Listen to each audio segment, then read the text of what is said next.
Salam sejahtera, saya Cikgu Ainul akan menyambung topik pengoksidaan dan penurunan. Objektif pembelajaran pada hari ini ialah untuk mengkaji tindak balas penyesaran sebagai satu tindak balas redox melalui aktiviti.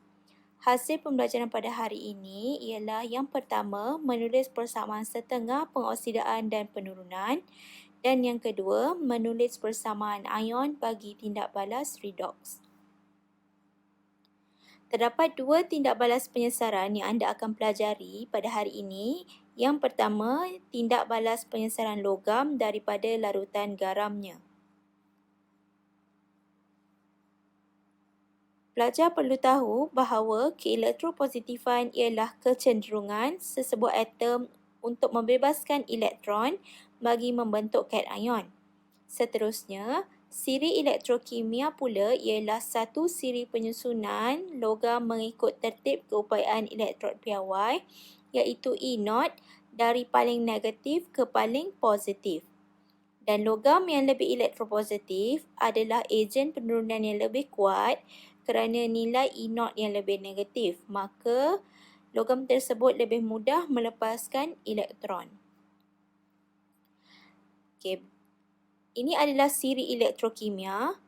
Logam yang terletak pada atas sekali adalah logam kalium, diikuti kalsium, natrium, magnesium, aluminium, zinc, ferrum, stannum, palladium, hidrogen, koprum dan juga argentum. Okay, semakin tinggi kedudukan logam dalam siri elektrokimia, semakin elektropositif logam tersebut. Maka semakin mudah logam untuk melepaskan elektron. Maka keupayaan logam untuk menjadi ejen penurunan semakin tinggi. Hal ini adalah disebabkan oleh nilai E0 yang semakin negatif apabila semakin naik ke atas siri elektrokimia. Okey, seterusnya aktiviti makmal 1C. Okey, aktiviti ini akan menjelaskan tentang penyesaran logam daripada larutan garamnya. Assalamualaikum dan selamat sejahtera. Okey, untuk eksperimen seterusnya, tujuannya adalah untuk mengkaji tindak balas redox dalam penyesaran logam ke atas larutan garamnya. Okey, jadi ini bahan-bahan yang diperlukan iaitu koprum 2 nitrate dan dia punya kepekatan adalah 0.5 mol dm3. Seterusnya adalah magnesium nitrate, kepekatan 0.5 molar juga, dan diikuti plumberm nitrate 0.5 molar. Seterusnya kita perlukan juga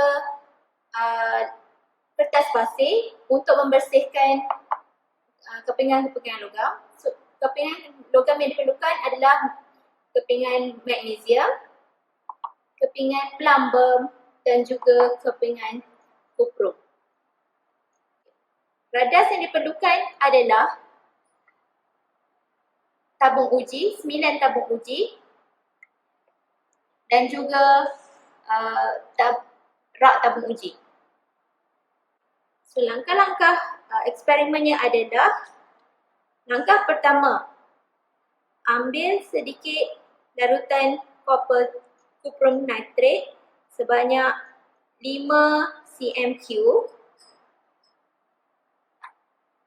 dan masukkan ke dalam tabung uji.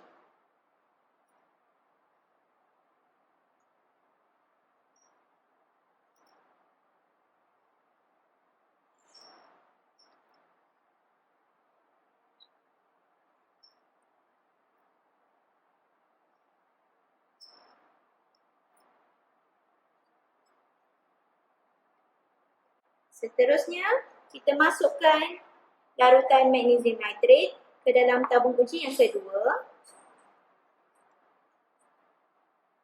5 cm3 juga ya.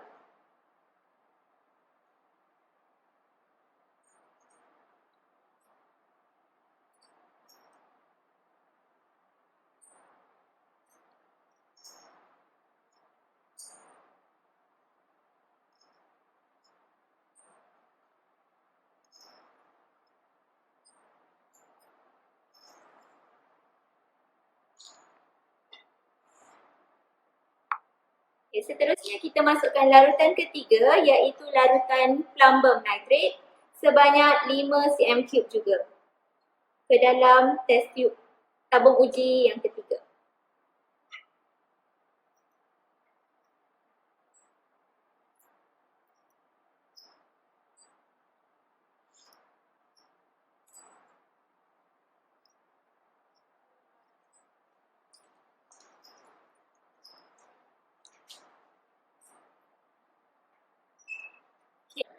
Okay, langkah ketiga, kita bersihkan kepingan logam dengan menggunakan kertas pasir.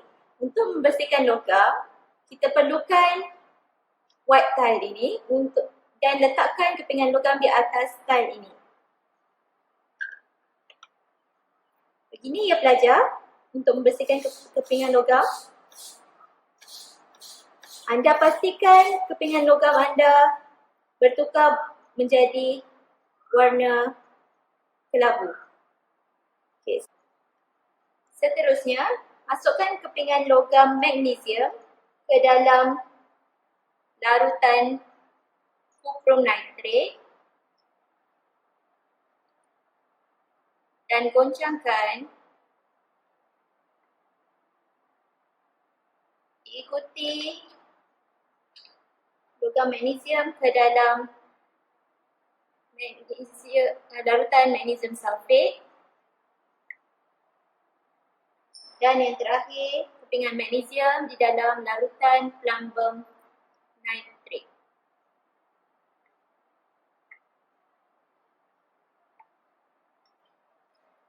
Okay, langkah yang terakhir, ulang langkah 1 hingga 3 dengan menggantikan kepingan magnesium dengan logam plumbum dan juga logam cuprum. Okay, keputusan bagi eksperimen adalah seperti ini. Okay, bagi logam magnesium dalam larutan cuprum nitrate, warna biru larutan cuprum nitrate semakin pudar dan pepejal perang juga terenap. Okay, hal ini adalah kerana kepekatan ion cuprum 2 yang semakin berkurangan dan membentuk atom cuprum.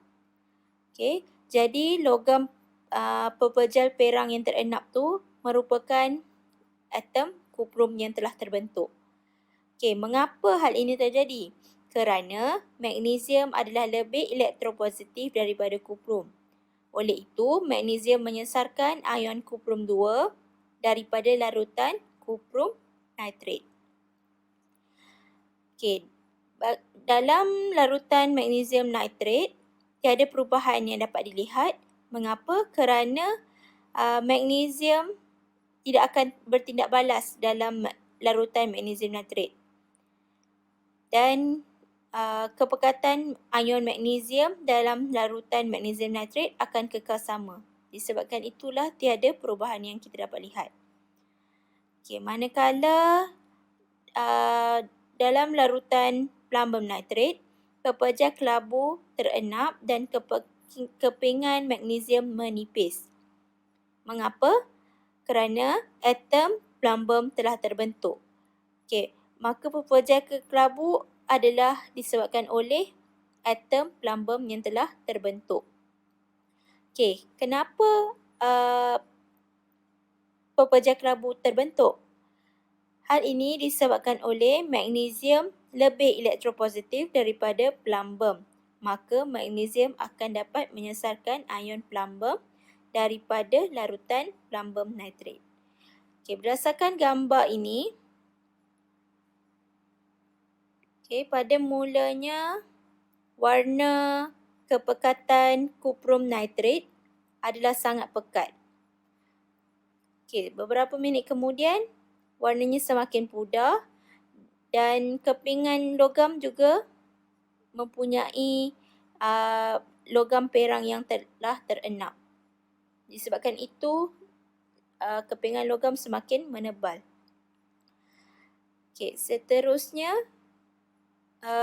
untuk magnesium nitrate, kepingan logam dan juga larutan kekal sama kerana tidak balas.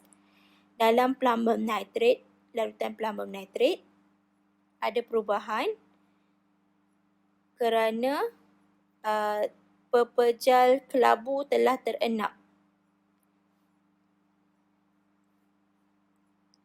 Okay, seterusnya, bagi logam plumbum, di dalam larutan kuprum nitrat, warna biru larutan kuprum nitrat semakin pudar dan pepejal perang terenap. Hal ini kerana kepekatan kuprum 2 semakin berkurangan dan membentuk atom kuprum. Hal ini kerana plumbum lebih elektropositif daripada kuprum dan menyebabkan plumbum dapat menyesarkan ion kuprum 2 daripada larutan kuprum nitrat. Berdasarkan gambar ini, pada mulanya warna kepekatan biru larutan kuprum nitrat adalah sangat pekat dan pada akhirnya menjadi pudar dan terdapat juga pepejal perang yang telah terenap di dasar tabung uji. Untuk larutan magnesium nitrat, ia kekal sama. Larutan plumbum nitrat juga kekal selama. Mengapa? Kerana plumbum adalah kurang elektropositif berbanding magnesium. Disebabkan itu, plumbum tidak dapat untuk menyesarkan ion magnesium daripada larutan magnesium nitrat. Manakala bagi larutan plumbum nitrat, tiada perubahan yang dapat dilihat kerana plumbum tidak akan bertindak balas di dalam larutannya sendiri. Dan akhir sekali, bagi logam kuprum, berdasarkan gambar ni, anda dapat lihat bahawa ketiga-tiga tabung uji kekal sama di akhir eksperimen. Mengapa? Kerana kuprum adalah logam yang paling kurang elektropositif berbanding magnesium dan juga plumbum. Oleh itu, kuprum tidak akan dapat menyesarkan logam magnesium daripada larutan magnesium nitrat dan logam plumbum daripada larutan plumbum nitrat. Disebabkan itu, tiada perubahan yang dapat dilihat. Secara keseluruhan, ini adalah keputusannya. Magnesium akan menyesarkan kuprum dari larutan kuprum nitrat dan magnesium juga akan menyesarkan plumbum dari larutan plumbum nitrat. Manakala plumbum akan menyesarkan kuprum dari larutan kuprum nitrat. Dan kuprum tidak akan menyesarkan magnesium dan juga plumbum daripada larutannya. Untuk perbincangan, persamaan kimia yang pertama adalah magnesium bertindak balas dengan kuprum nitrat dan menghasilkan magnesium nitrat dan juga kuprum. Berdasarkan persamaan ini, anda dapat lihat bahawa magnesium berubah menjadi magnesium nitrat. Jadi, magnesium ialah atom, maka nombor pengoksidaannya adalah kosong, berubah menjadi magnesium ion, nombor pengoksidaan magnesium adalah positif 2. Seterusnya kita akan seimbangkan charge-nya. Sebelah kiri charge-nya adalah kosong, sebelah kanan charge-nya adalah positif 2. Maka kita perlu menambah 2 elektron di sebelah kanan. Berdasarkan persamaan ini, kita dapat lihat bahawa magnesium atom kehilangan 2 elektron untuk membentuk magnesium ion. Okey, manakala kuprum 2 ion akan membentuk kuprum atom.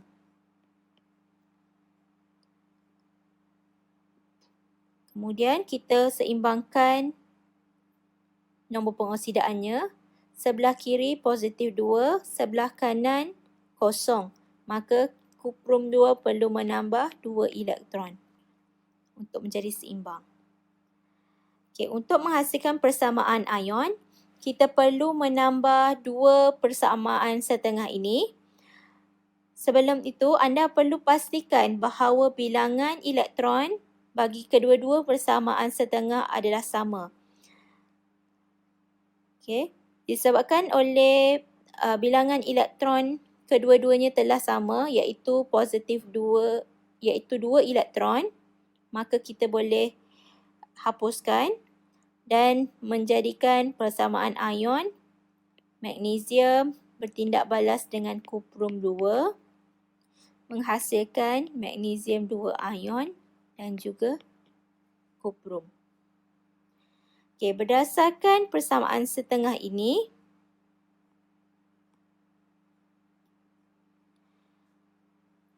bahan yang dioksidakan adalah magnesium.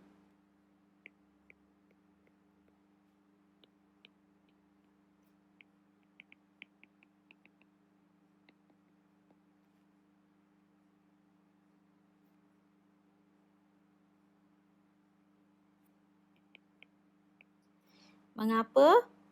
Kerana magnesium kehilangan 2 elektron untuk membentuk magnesium ion. Dan bahan yang diturunkan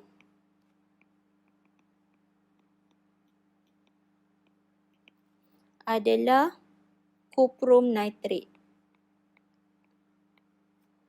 Kerana kuprum 2 ion menerima 2 elektron untuk membentuk kuprum atom.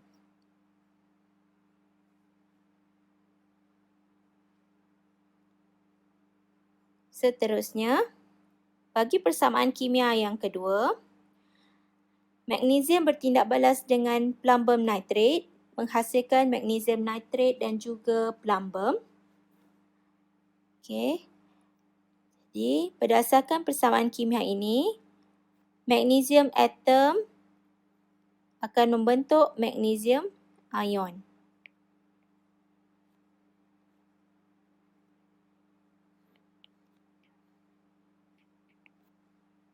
Maka, magnesium ion elektron perlu ditambahkan di kawasan magnesium ion untuk seimbangkan nombor pengoksidaannya. Okey, untuk plumbum nitrat, plumbum 2 ion akan menerima 2 elektron untuk menghasilkan plumbum. Okey, elektron telah sama, maka persamaan ionnya adalah magnesium bertindak balas dengan plumbum 2 ion menghasilkan magnesium ion dan juga plumbum atom. Okey, jadi bahan yang mengalami pengoksidaan ialah magnesium.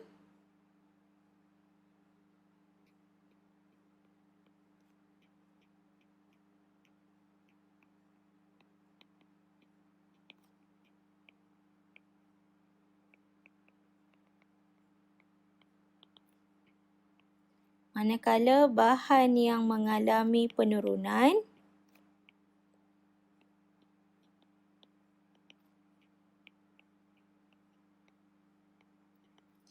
ialah plumbum nitrat. Okey, mengapa magnesium mengalami pengoksidaan? Okey, berdasarkan persamaan setengah ni, kita dapat lihat bahawa magnesium kehilangan 2 elektron untuk membentuk magnesium ion. Dan dalam masa yang sama, nombor pengoksidaan magnesium juga meningkat daripada kosong menjadi positif 2. Manakala plumbum ion menerima 2 elektron untuk membentuk plumbum, dan dalam masa yang sama nombor pengoksidaan plumbum juga menurun daripada positif 2 menjadi kosong. Disebabkan itulah plumbum nitrate merupakan bahan yang mengalami penurunan. Okay, dan akhir sekali, plumbum bertindak balas dengan kuprum nitrate, membentuk plumbum nitrate dan juga kuprum. Okay, persamaan setengahnya, plumbum atom menjadi plumbum ion 2 charge-nya. Maka kita tambahkan 2 elektron di kawasan plumbum ion bagi menyeimbangkan nombor pengoksidaannya. Okay, untuk kuprum nitrate, dia mempunyai kuprum ion, perlu menambah 2 elektron untuk menjadi kuprum atom.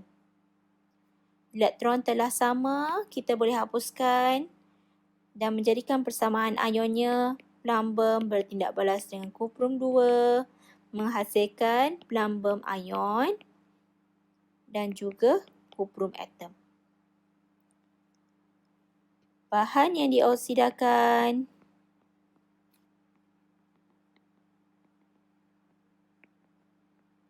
adalah plumbum. Bahan yang diturunkan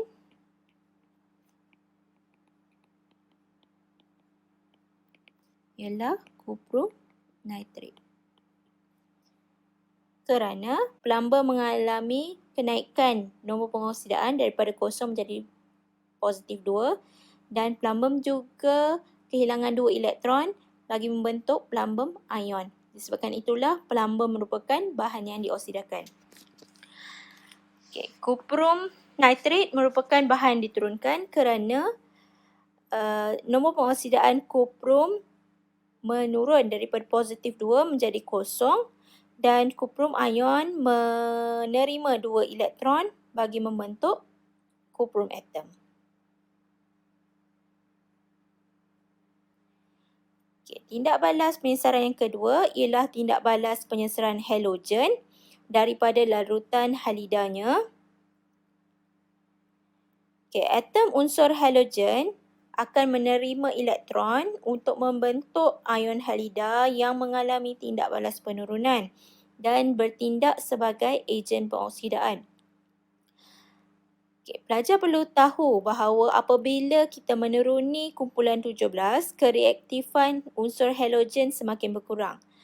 Okay, yang ini anda telah pelajari semasa tingkatan 4 ya, di dalam bab 4.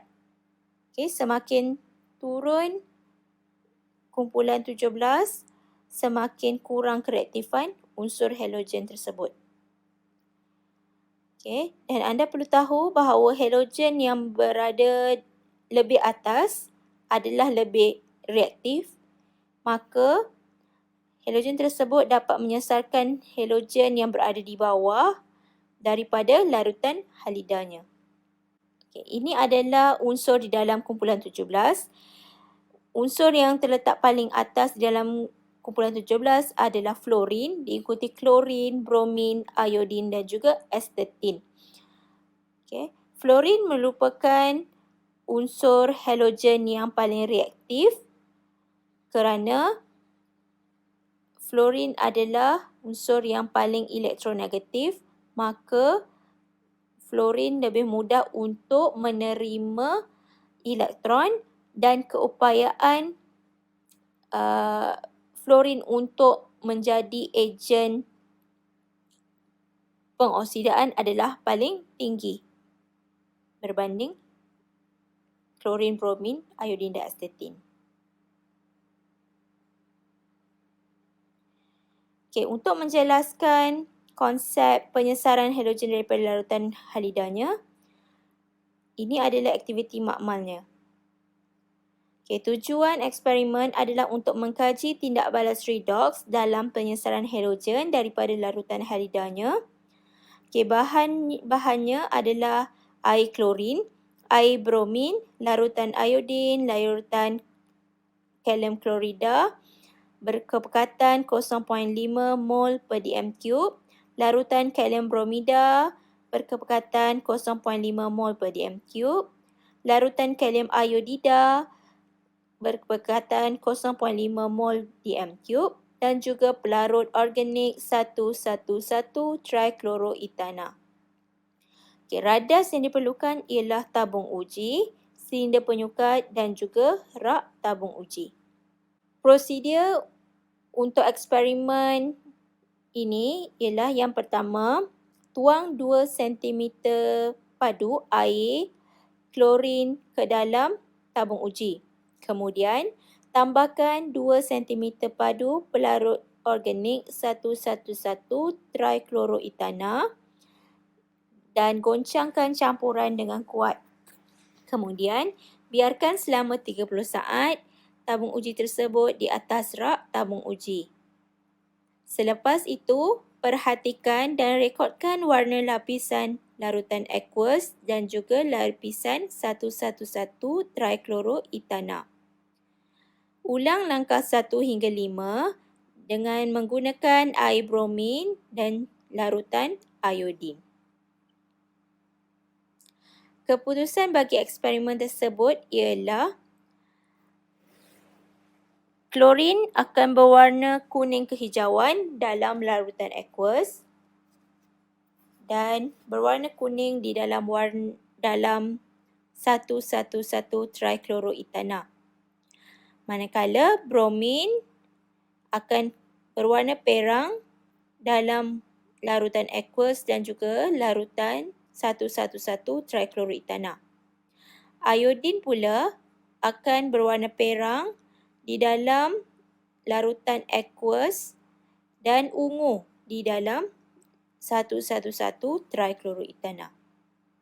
Seterusnya, bagi eksperimen tindak balas penyesaran halogen daripada larutan halidanya, prosedurnya adalah tuang 2 cm padu larutan kalium klorida ke dalam tabung uji, tambahkan 2 cm padu air bromin, goncangkan campuran dan perhatikan perubahan yang berlaku. Kemudian tambahkan 2 cm padu pelarut organik 111-trichloroethana, goncang campuran dengan kuat dan biarkan selama 30 saat di atas rak tabung uji. Kemudian, perhatikan dan rekodkan warna lapisan larutan aqueous dan lapisan 111-trichloroethana. Ulang langkah 1 hingga 7 menggunakan larutan halida dan halogen dalam jadual. Ini merupakan keputusan bagi eksperimen tersebut. Di dalam larutan kalium klorida, bagi air bromin, warna perang akan kelihatan di dalam larutan aqueous dan juga 111-trichloroethana. Ini menunjukkan bahawa bromin telah terbentuk di dalam larutan tersebut. Mengapa bromin terbentuk? Kerana bromin tidak dapat menyesarkan ion klorin daripada larutan halida disebabkan oleh bromin kurang elektronegatif daripada klorin. Di dalam bagi air iodin di dalam larutan halida, warna perang akan kelihatan di dalam larutan aqueous dan ungu kelihatan di dalam 111-trichloroethana disebabkan oleh iodin yang tersebut. Iodin juga kurang elektropositif berbanding klorin, maka iodin tidak dapat menyesarkan klorin daripada larutan kalium klorida. Untuk kalium bromida, bagi air klorin, warna perang kelihatan Kerana bromin terbentuk, klorin merupakan lebih elektronegatif berbanding bromin. Maka klorin dapat menyesarkan ion bromide daripada larutan kalium bromida. Untuk air iodin, warna perang kelihatan dan ungu juga kelihatan di dalam 111 trikloretana kerana iodin terbentuk. Hal ini kerana iodin kurang elektronegatif daripada bromin, maka iodin tidak dapat menyesarkan ion bromida daripada larutan kalium bromida. Kalium iodida, di dalam kalium iodida, air klorin akan kelihatan berwarna perang di dalam larutan aqueous dan ungu dalam 111 trikloretana, menunjukkan bahawa iodin telah terbentuk. Kerana klorin lebih elektronegatif daripada iodin, maka klorin dapat menyesarkan ion daripada larutan kalium iodida. Dan akhir sekali, bagi larutan kalium iodida untuk air bromin, warna perang akan kelihatan dalam larutan aqueous dan ungu dalam 111 trikloretana. Ini menunjukkan bahawa iodin terbentuk kerana bromin lebih elektronegatif daripada iodin. Maka bromin dapat menyesarkan ion iodida daripada larutan kalium iodida. Untuk menjelaskan keputusannya, jadual ini menunjukkan bahawa tindak balas berlaku di dalam larutan kalium bromida dan juga air klorin. Dalam larutan kalium iodida apabila bertindak balas dengan klorin, dan juga kalium iodida bertindak balas dengan air bromin. Kerana halogen yang lebih elektronegatif akan menyesarkan halogen daripada larutan halidanya. Untuk perbincangan, yang pertama, fungsi 111 trikloretana adalah untuk mengesahkan kehadiran halogen. Yang kedua, pelajar juga perlu tahu bahawa tiada halogen yang dapat menyesarkan klorin daripada kalium klorida kerana klorin merupakan halogen yang paling elektronegatif di dalam kumpulan 17. Maka bromida dan juga iodida tidak dapat menyesarkan klorin daripada kalium klorida. Bagi larutan kalium bromida, halogen yang dapat menyesarkan bromin daripada kalium bromida ialah klorin. Kerana klorin merupakan halogen yang lebih elektronegatif berbanding bromin, maka klorin dapat menyesarkan bromida daripada kalium bromida. Halogen yang dapat menyesarkan iodin daripada kalium iodida ialah klorin dan juga bromin, kerana kedudukan klorin dan bromin adalah lebih tinggi berbanding iodin di dalam kumpulan 17. Maka klorin dan bromin dapat menyesarkan iodin daripada kalium iodida. Untuk perbincangan, yang pertama, tindak balas antara kalium bromida dengan klorin membentuk bromin dan juga kalium klorida. Persamaan setengahnya, bromida ion akan membentuk bromin. Disebabkan bromin adalah 2 atom, maka kita perlu tambahkan 2 di hadapan bromida. Kemudian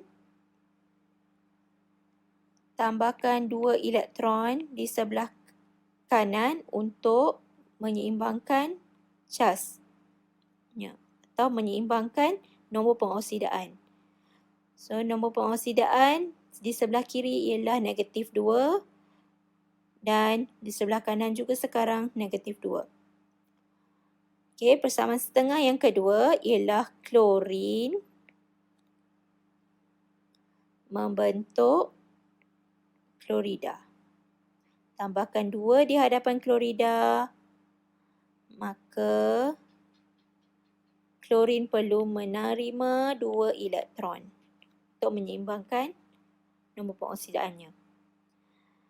Okey, nombor bilangan elektron telah sama, maka persamaan ionnya adalah 2 bromida bertindak balas dengan klorin menghasilkan bromin dan juga 2 klorida. Bahan yang dioksidakan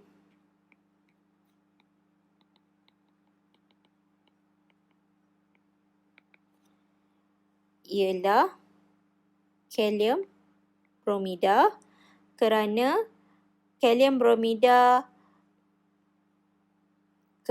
bromida kehilangan 2 elektron dan nombor pengoksidaan bromin bertambah daripada -1 menjadi kosong. Bahan yang diturunkan ialah klorin kerana klorin menerima 2 elektron membentuk ion klorin dan nombor pengoksidaan klorin menurun daripada kosong menjadi -1. Okey, tindak balas kedua. Kalium iodida bertindak balas dengan klorin membentuk iodin dan juga kalium klorida. Okey, ion iodida akan menghasilkan iodin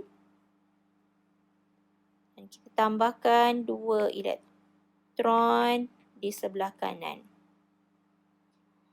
Untuk persamaan kedua, klorin akan membentuk ion klorida dan menyebabkan klorin menerima 2 elektron. Persamaan ionnya ialah 2I- tambah Cl2 menghasilkan I2 dan juga 2Cl-. Bahan yang dioksidakan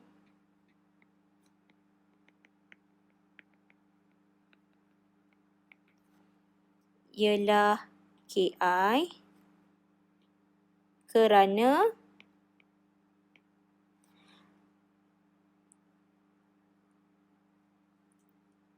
iodida kehilangan 2 elektron dan nombor pengoksidaan iodin meningkat daripada -1 menjadi kosong. Manakala bahan yang diturunkan ialah klorin kerana klorin menerima 2 elektron membentuk ion klorida dan nombor pengoksidaan klorin berkurang daripada kosong menjadi -1.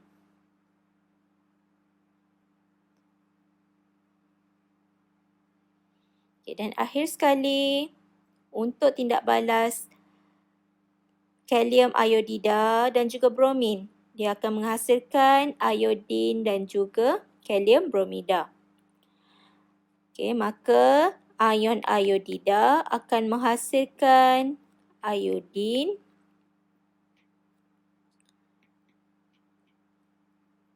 Dan kita tambahkan elektron di sebelah kanan.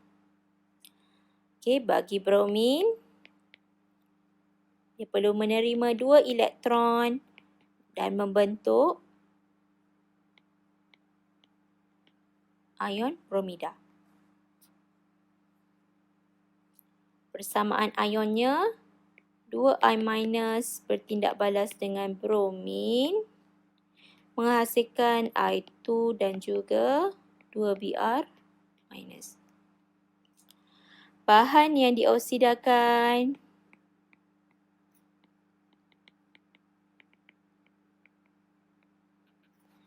ialah kalium iodida kerana nombor pengoksidaan iodin bertambah daripada negatif 1 menjadi kosong dan iodida kehilangan 2 elektron membentuk iodin.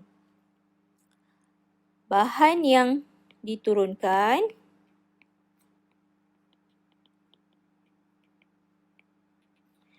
ialah bromin kerana bromin menerima 2 elektron bagi membentuk bromida dan dalam masa yang sama nombor pengoksidaan bromin berkurang daripada kosong menjadi negatif 1.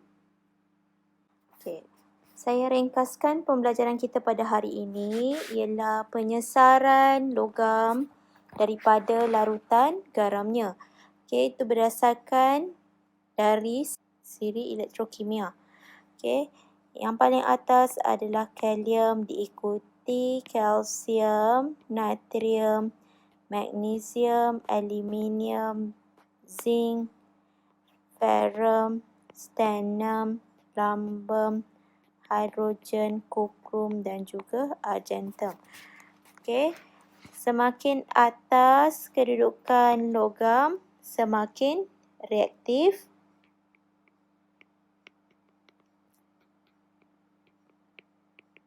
Bermakna logam yang atas dapat menyesarkan logam yang lebih bawah, berada di kedudukan bawah, dan keupayaan untuk menderma elektron semakin tinggi.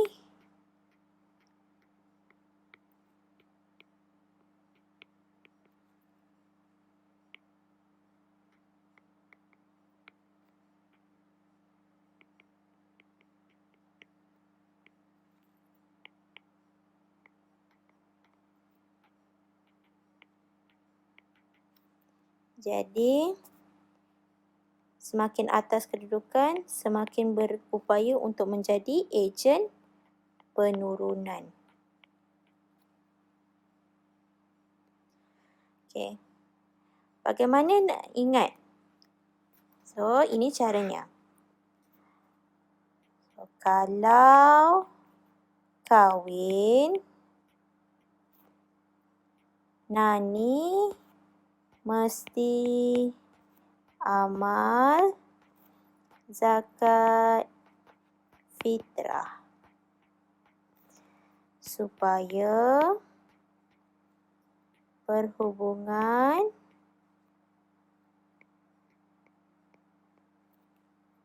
hidup cukup aman. Okay.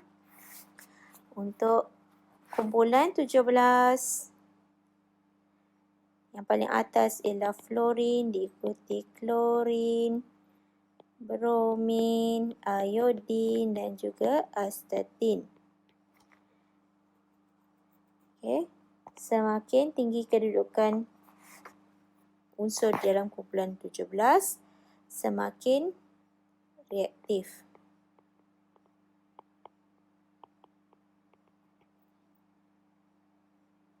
Jadi, keupayaan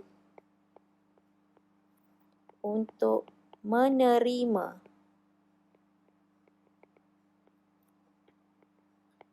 elektron semakin tinggi.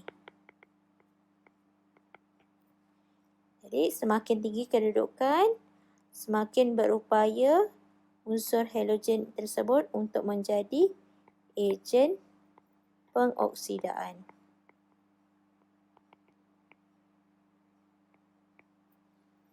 Okey, dia terbalik dengan siri elektrokimia ya.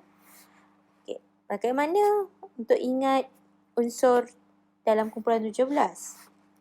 Okey. Ingat first class biryani in Australia.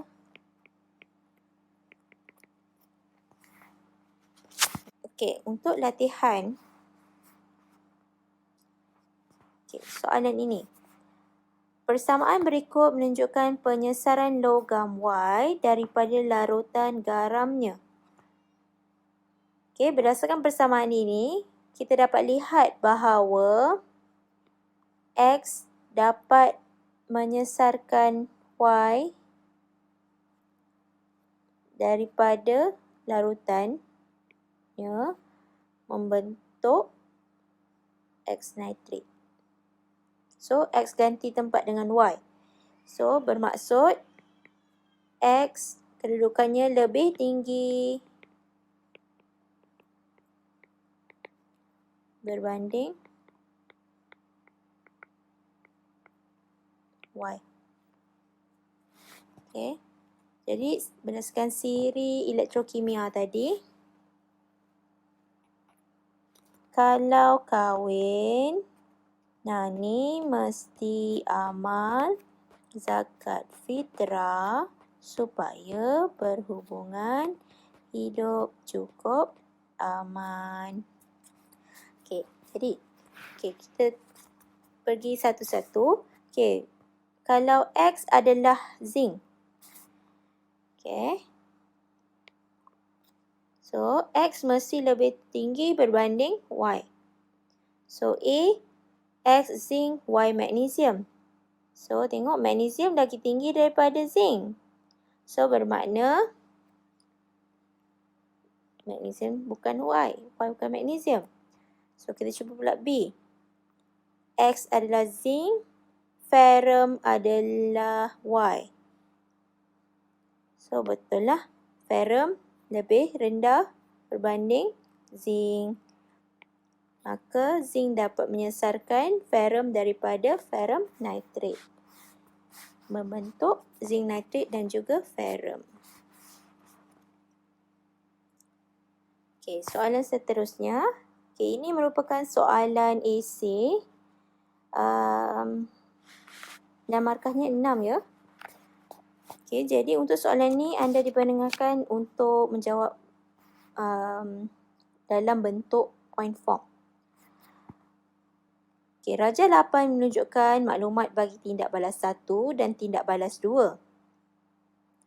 Okey, berdasarkan jadual, tindak balas 1, kuprum 2 sulfat bertindak balas dengan logam M dan pemerhatiannya larutan berwarna biru berubah menjadi tidak berwarna.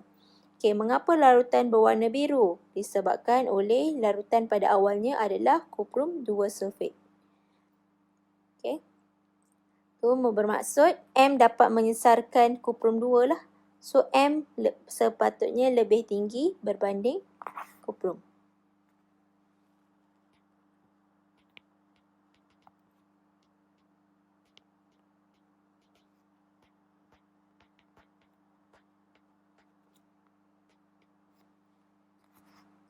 Okey. Tindak balas kedua. Logam N bertindak balas dengan larutan argentum nitrate dan menjadikan larutan tidak berwarna berubah menjadi biru. Okey, mula-mula larutan argentum nitrate tu tidak berwarna. Lepas tu dia jadi warna biru. Okey, ion apa yang warna biru? Okey, kita tahu ion warna biru adalah ion kuprum.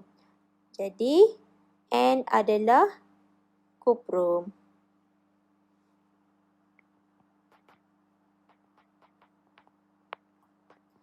Okey, kenapa N tu kuprum? Disebabkan oleh berubah menjadi biru. Biru ni menunjukkan kehadiran ion 2 dalam larutan tersebut. Bermaksud kuprum lebih tinggi berbanding argentum. Okey, seterusnya, berdasarkan maklumat dalam rajah 8, cadangkan logam yang sesuai untuk M dan N. Kemudian, tulis persamaan ion bagi kedua-dua tindak balas tersebut. Okey, tadi saya cakap M perlu lebih tinggi berbanding kuprum. Jadi, anda boleh memilih mana-mana logam yang lebih reaktif berbanding kuprum. Contohnya, zinc. Okay. Untuk persamaan ion, tindak balas pertama,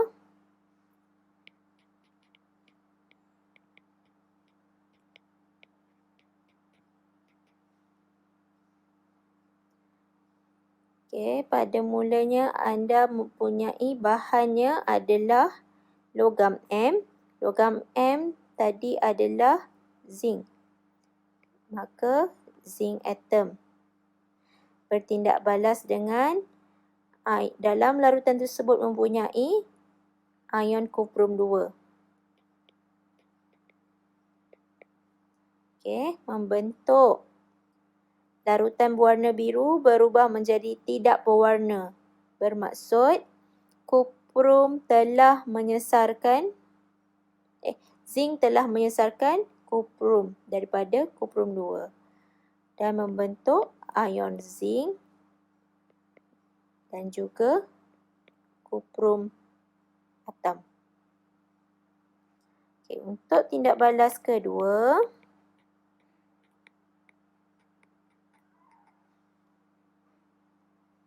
okay, N adalah kuprum bertindak balas dengan ion argentum. Okay, ion argentum charge, nombor pengoksidannya positif 1. Maka dia perlu ada 2 di sini. Kenapa? Kerana kuprum charge-nya positif 2. Okay, so jadi kuprum apabila menyesarkan argentum, dia akan membentuk ion kuprum 2 dan juga atom argentum.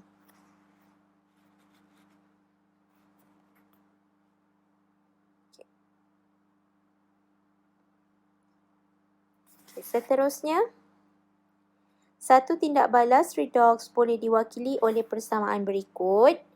X2 tindak balas dengan 2 KBr menghasilkan 2 KX dan juga BR2. Unsur X di dalam kumpulan 17 dalam jadual berkala, apakah yang dapat dilihat jika unsur X dapat diganti dengan iodin? Okay, so dia nak gantikan iodin dengan X. Bermaksud iodin bertindak balas dengan KBr. Okay. Dalam kumpulan 17, yang paling atas adalah fluorine. Okay. Ingat first class biryani in Australia. Okay. Maka kita lihat iodin kedudukannya lebih rendah berbanding bromin. Maka iodin tidak akan dapat menyesarkan bromin. Jadi apabila iodin tidak dapat menyesarkan bromin daripada larutan KBr, bermaksud tiada tindak balas berlaku.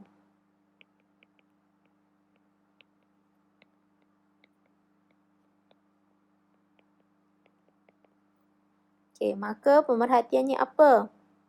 Tiada perubahan dapat diperhatikan kerana tiada tindak balas.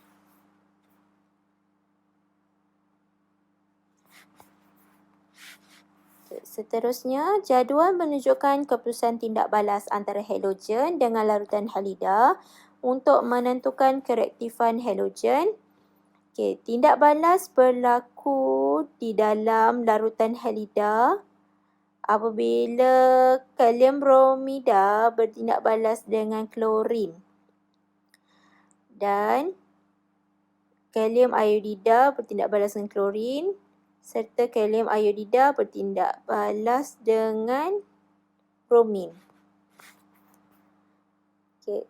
Susun kereaktifan halogen mengikut tertib menurun. Bermaksud daripada yang paling reaktif kepada paling kurang reaktif. So paling reaktif adalah yang paling atas. First class biryani in Australia. So paling atas paling reaktif.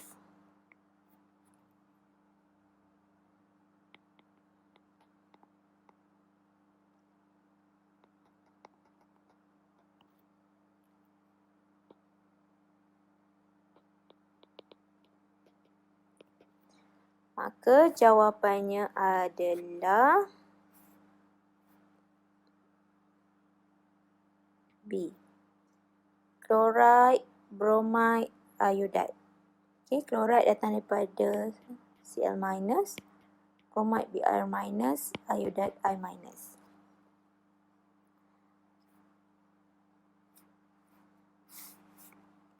I-. Soalan yang terakhir.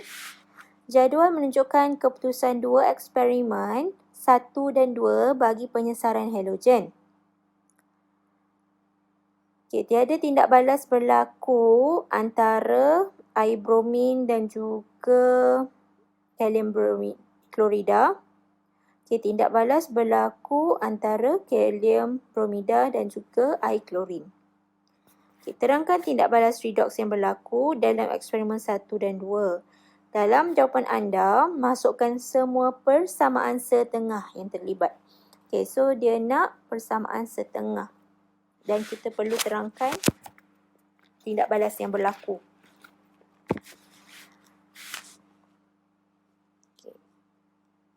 Berdasarkan eksperimen 1.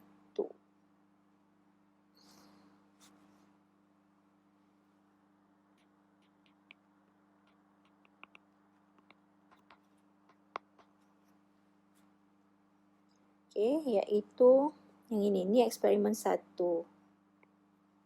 Yang bawah tu eksperimen kedua.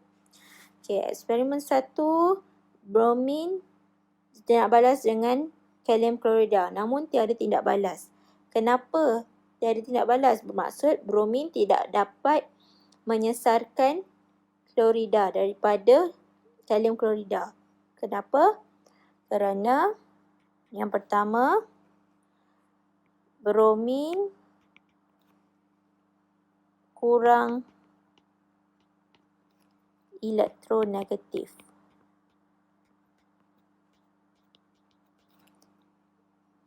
Daripada klorin. Bermaksud bromin berada di kedudukan bawah daripada klorin. Disebabkan bromin kurang elektronegatif daripada klorin, maka bromin tidak dapat menyesarkan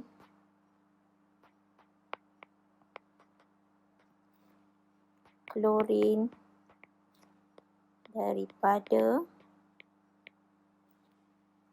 larutan kalium klorida.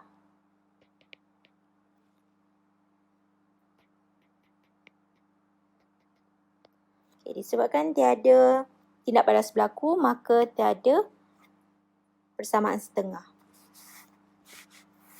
Untuk eksperimen kedua,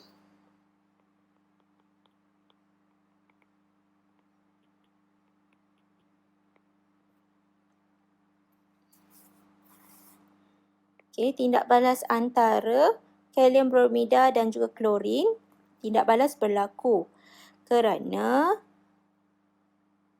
klorin lebih elektronegatif.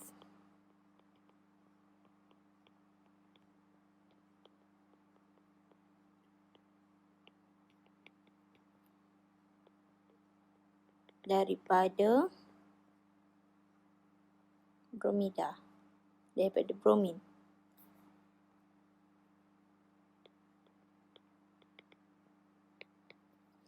Maka klorin dapat menyesarkan bromin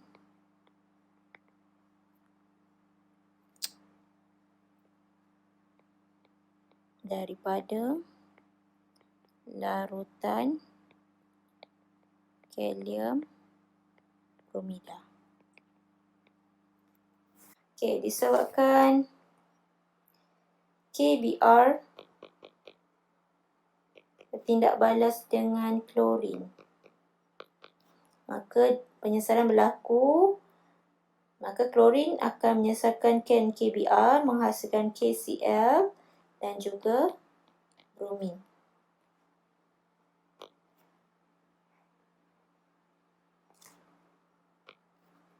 Samaan setengahnya 2Br minus akan menghasilkan Br2 tambah 2 elektron. Okey, dan juga Cl2 tambah 2E menghasilkan 2Cl minus. Okey, berdasarkan persamaan setengah ini, kita dapat lihat bahawa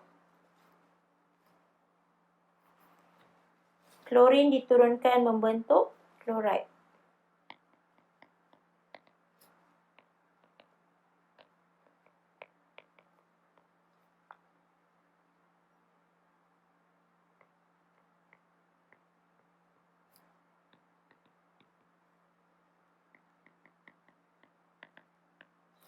Okey, mengapa diturunkan?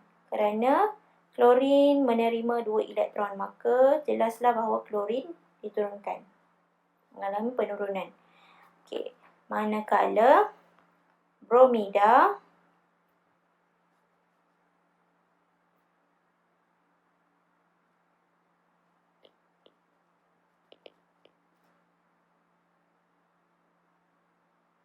dioksidakan